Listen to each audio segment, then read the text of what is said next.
Paano kung may resibo na nagpiprint ng sikreto mong pag-ibig at kapalit nito, kinukuha ang boses mo? Noong isang araw, si Lian, layout artist sa Cubao, bumili ng lumang thermal printer sa surplus sa Araneta. Sabi ng tindero, "Pangresibo lang yan, miss." Pagkabit niya sa maliit nilang print shop, bigla itong naglabas ng resibo kahit walang order. "Lian, huwag kang mahiya kay Jiro."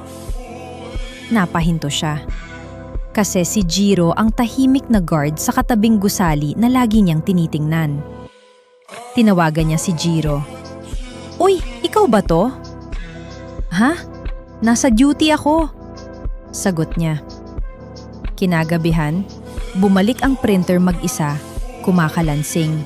May amoy na parang mainit na asukal. Lumabas ang isa pang resibo.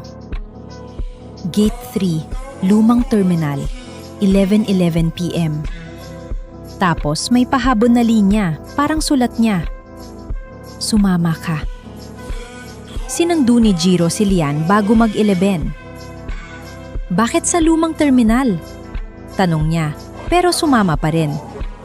Sa Gate 3, sarado na ang mga tindahan, pero may maliit na booth na may ilaw na nanginginig, amoy, tinta at alikabok. Sa sahig, may mga resibong nakadikit na parang balat ng sibuyas. Paglapit nila, umandar ang printer kahit walang kuryente. Naglabas ng papel. "Hawakan mo siya para marinig ko." Namula si Lian. Pero hinawakan niya ang kamay ni Jiro. At oo, nakakakilig sana. Kaso biglang lumabas sa papel ang boses nila, paulit-ulit na bulong. May gumalaw sa loob ng booth, parang taong gawa sa tinupe at stapled na resibo. Bumulong ito. "I-print natin ang lihim nyo." Biglang dumikit ang anino ni Jiro sa pader, parang nascan. Kinabahan si Lian, pero hinila niya si Jiro palayo. Hindi gumalaw, kasi wala na itong anino at ang katawan niya parang malamig na papel. Sabi ng nilalang, "Kapag nakaprint, akin na. Kapag sinabi, sa inyo." Doon niya na-gets. Huminga si Lian at tumapat sa booth kahit nanginginig. "Jiro, gusto kita. Hindi sa resibo, hindi sa lihim." Biglang pumalag ang printer. Naglabas ng mahabang papel na may boses na sumisigaw.